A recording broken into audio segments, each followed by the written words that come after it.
তোমরা বাড়িতে?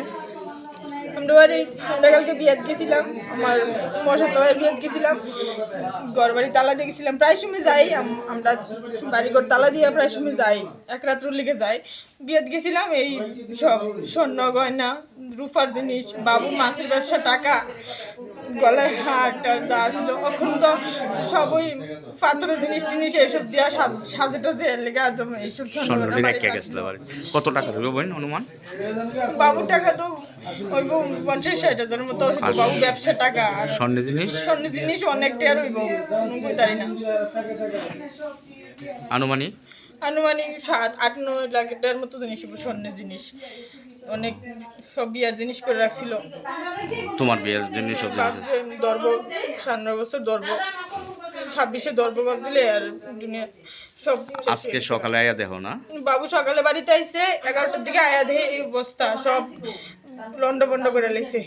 এই জায়গাটার নাম কি? তা বিশ্রামগঞ্জ, পশ্চিম বরজলা, এসপি অফিসের লগেই। হ্যাঁ, নিয়ার এসপি অফিস। আর কোনো সময় মনে হয়েছে নি তোমরা বাড়িতে? আমরা বাড়িতে আর তো কোন সময় হয়েছে না, আমরা তো প্রায় সময় যাইটাই। তোমার বাবুর নাম কি? হারাদন দাস। পুলিশ আইছে নি? হ্যাঁ, পুলিশ আইছে নি? আইছে তার নাম। তোমার নাম কি? শর্মিলা দাস। তোমরা কি 2 বোন? আমার 2 বোন, বড় বোন বিয়ে হয়ে গেছে। কি হয়েছে আপনার বাড়িতে? স্যার আমরা বিয়ার মধ্যে গেছি, মায়ের বিয়া 10-12 টাকা স্বর্ণ আসলো, সব লয়ে স্যার। আমি এখন বিকারি স্যার, ব্যবসা করতাম, ব্যবসার 15-20 হাজার টাকা আসলো স্যার, এগুলো সব লয়ে স্যার। আপনি কি ব্যবসা করেন? মাছের ব্যবসা করি স্যার। মানে আজকে সকালে বাড়িতে দেখছেন? আজকে সকালে বাড়িতে গেছি স্যার। এই জায়গাটার নাম কি? এটার নাম পশ্চিম বরজলা স্যার, এসপির সামনে। এসপি অফিসের সামনে না? পুলিশ আইসিনি এখন? এখন আছে স্যার। আপনার নাম কি? আমার নাম হারাদন দাস। আপনার মেয়ের বিয়ে স্বর্ণ টন্য সব লেগেছে? হ্যাঁ স্যার।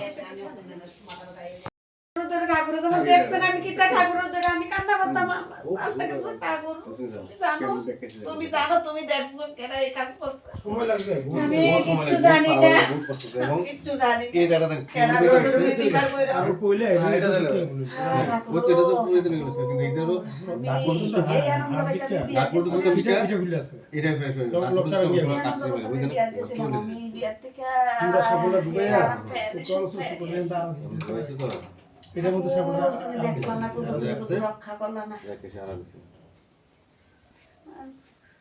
আর দিছে পার দিয়ে এসেছিলাম, কিচ্ছু রাখছ না, সব লয়ে গেছে।